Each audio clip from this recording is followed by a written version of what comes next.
বলছি, রসকুন্ডুর বাবা বসন্ত রায়ের মন্দিরের ইতিহাস তো তোমরা সবাই জানো, কিন্তু তোমরা কি জানো প্রতি বছর শিবরাত্রি উপলক্ষে এই রসকুন্ডুর বাবা বসন্ত রায়ের মন্দিরে চলতে থাকে টানা 7 দিন ব্যাপী মেলা।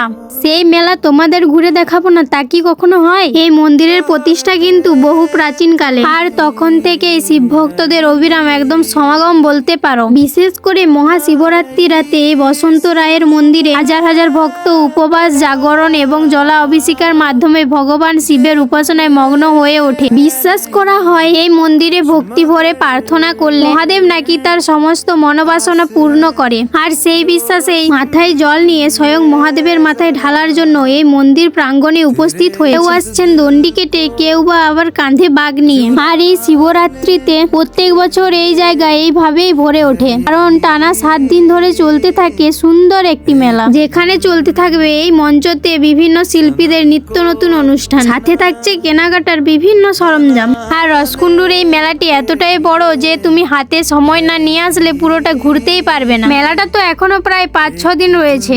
তোমরা কারা কারা এই রসকুন্ডুর মেলা দেখতে আসছো তাড়াতাড়ি কমেন্টে জানিও।